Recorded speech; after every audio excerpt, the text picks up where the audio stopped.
I don't want to share too many personal details about myself.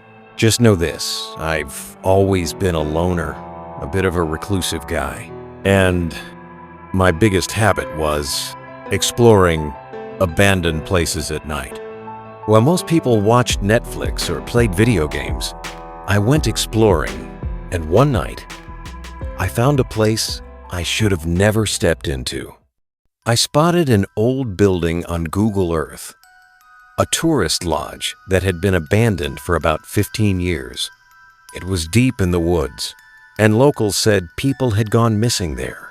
I knew I shouldn't go, but curiosity always won. At around 9 p.m., I parked my car on a dirt road, grabbed my flashlight and backpack, and started walking. After about 10 minutes of cutting through the woods, I finally saw the lodge, broken windows, burned walls, and a faded sign that still read, "Welcome Travelers." As I stepped through the gate, I suddenly heard a low whistle. I turned around, but no one was there. Inside, the atmosphere was even creepier. The air smelled of rust and mold, and in the corners were old suitcases like tourists had left everything behind in a hurry. On the walls were faded family photos, but every single face had been scratched out. As I stared at the photos, I heard it, footsteps, coming from the basement. The basement door was cracked open. I went down the stairs, and my flashlight beam hit an old guest book. The last entry read, "Checked in, 2009, never checked out." Suddenly, a door slammed behind me. I jumped and spun around, but no one was there. In one corner of the basement was an old TV. It wasn't plugged in, but the screen started flickering.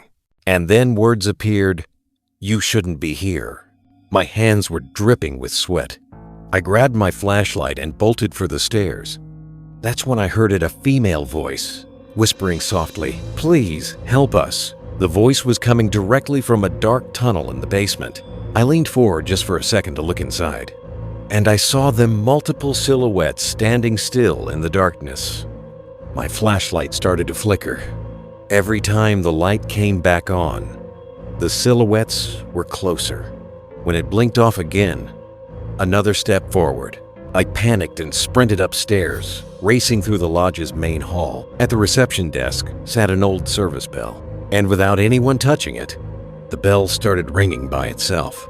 I suddenly noticed a room with its door wide open. Inside, a dining table was fully set.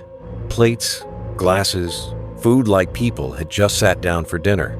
And in the chairs were shadows, sitting still.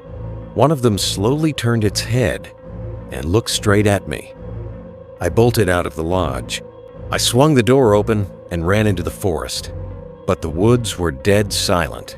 No wind, no insects, nothing but silence. And then, that same female voice whispered right into my ear, "You already checked in." I spun around and saw a mirror propped against a tree.